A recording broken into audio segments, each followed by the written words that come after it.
কি বললাম বুঝতে পারেননি কথাটা? 9 ক্লাস কম মাধ্যমিক মানে 1 পাস তুই। তা একটা ডাক্তার তোর বের করবে? একটা ডাক্তার সে গ্র্যাজুয়েট কমপ্লিট নিয়ে বের করবে? একটা মাস্টার তোর বের করবে? তো তো গ্র্যাজুয়েট কমপ্লিট করতে হবে। তুই তো 1 পাস মেয়ে, তো সাদা চামড়া নাকি ধুয়ে খাবে সে? কথাটা শুনতে কেমন লাগছে? এই জন্য বলি এবারে জাহান্নামী নারীর পরিচয় গুলো দিলাম। এই জন্য মা বোনদের বলে যাচ্ছি, স্বামীর সঙ্গে কোনোদিন উচ্চ স্বরে কথা বলো না মা। স্বামীকে ভালোবাসা দিয়ে রেখো। পুরুষ জাতি হলো ভালোবাসার কাঙাল। পুরুষ জাতি হলো ভালোবাসার কাঙাল। পুরুষকে ভালোবাসা দিয়ে তুমি সব কিছু আদায় করতে পারবে। আর পুরুষের সঙ্গে যদি জেদ করো, জেদ তোমার জীবনটাকে নষ্ট করে দিতে পারে। অনেক মেয়ে ছেলে আছে জেদি, জেদ করে স্বামীর সঙ্গে থাকে, আর জেদের কারণে এই সংসার নষ্ট হয়ে যায়, ভেঙে যায়। কথা বলবো, বাপেরা হরদম তালাকের খবর আসছে, তলাকের খবর হরদম খালি ফোনে আমার বলছে, হুজুর এই হয়ে গেছে, ওই হয়ে গেছে, এই হয়েছে, তাই হয়েছে। আমি লজ্জা করে না তোমাদের? অনুরোধ করে বলে যাচ্ছি বাপ, একটু আগিয়ে যাই। কোন নারী জান্নাতি?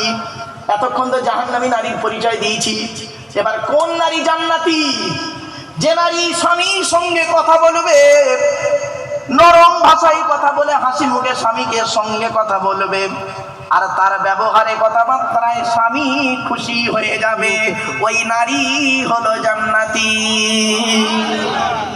2 নাম্বার, ওই নারী জান্নাতি যে নারী কোনো স্বামীর বিরুদ্ধে অভিযোগ করবে না, অভিমান করবে না, স্বামীকে কোনোদিন দুর্নাম বদনাম করবে না। এতটুকুই স্বামীকে বলবে যে আমি আপনার মতো স্বামী পেয়ে আমার জীবনটা ধন্য হয়ে গেছে। এইটুকু বলার কারণে স্বামীর মনটা যদি খুশি হয়ে যায়, ওই নারী হলো জান্নাতি। শুধু তাই নয়, ওই নারী জান্নাতি যে নারীর স্বামী বাজারে গেল, যে নারীর স্বামী বাজারে গেল আর বাজার থেকে এলো, স্ত্রী তার স্বামীকে ভালোবাসা দিয়ে একটু হাসালো, ওই নারী জান্নাতি। ভাই এই ওয়াজটা করে আমি এক জায়গায় ফেঁসে গেছিলাম, রাগ করবেন না, মারাত্মক ভাষা ফেঁসে গেছি। আমি এখন ওয়াজটা করেছি, ওই নারী জান্নাতি। নবীজি বলেছেন যে নারীর স্বামী বাজারে গেল, বাজার থেকে এলো আর স্ত্রী ভালোবাসা দিয়ে হাসালো, ওই নারী জান্নাতি। তা আমি বলেছি, এখন ইউটিউবওয়ালারা এই ওয়াজটা ছেড়ে দিয়েছে।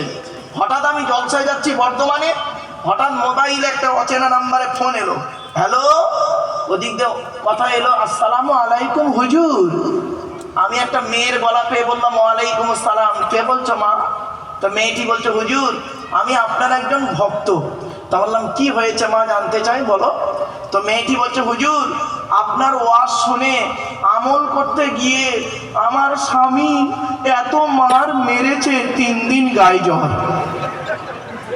তা আমি বললাম কি এমন ওয়াজ করেছি আর কি এমন তুমি আমল করেছো মা, একটু বলো তো। মেয়েটি কি বলছে শুনুন, চমকে যাবেন আপনারা। মেয়েটি বলছে হুজুর আপনি ওয়াজে বলেছেন যে ওই নারী জান্নাতি যে নারীর স্বামী বাজারে গেল, বাজার থেকে এলো আর স্ত্রী ভালোবাসা দিয়ে হাসালো। তা বললাম এ তো আমার কথা নয়, নবীর কথা। তখন মেয়েটি বলছে হুজুর আমার স্বামী 1 সপ্তাহ আগে 5000 টাকা নিয়ে বাজারে গিয়েছিল, এখন টাকাটা ওর পকেট মারি হয়ে গেছে।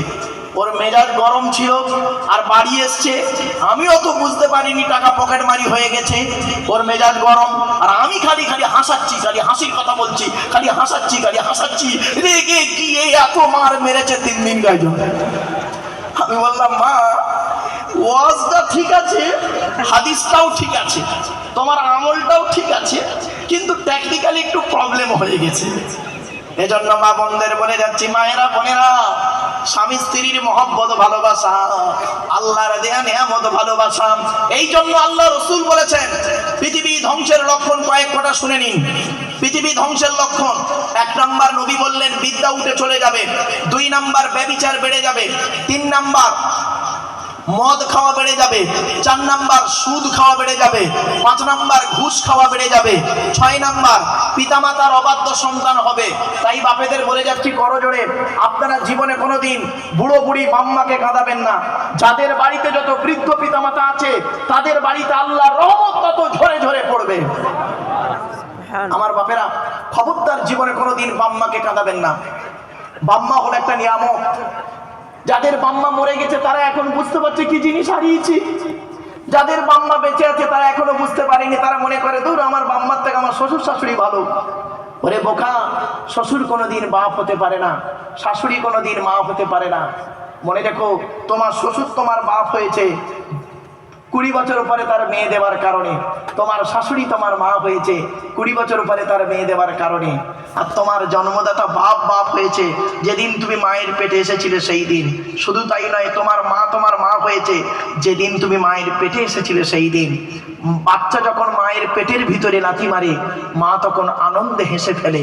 আর ওই ছেলে পৃথিবীর মুখ দেখে কারোর কথা শুনে মায়ের গায়ে যদি লাথি মারে, মায়ের চোখ ফেটে পানি পড়ে। দুটোই লাথি, একটা ছিল পেটের ভিতরে লাথি, একটা হলো পেটের বাইরে লাথি। পার্থক্য এইটুকুই। বাড়িতে গিয়ে ভাববেন। অনুরোধ করে বলে যাচ্ছি, জীবনে কোনোদিন বাম্মাকে কাঁদাবেন না। টাকা পয়সা ব্যয় করবেন, টাকা পয়সা ব্যয় করবেন, কোরআনে আছে সর্বপ্রথম টাকা পয়সা ব্যয় করবেন বুড়ো বুড়ি বাম্মার পিছনে পয়সা ব্যয় করবে, আল্লাহ খুশি হয়ে যাবে। গাছের প্রথম ফলটা বাপকে মাকে খাওয়াবে, মাসের প্রথম মাইনের টাকাটা বাম্মাকে দেবে। দেখবে তাদের দিন শুনতে পারবে না। বাস্তব কথা বলে যাচ্ছি।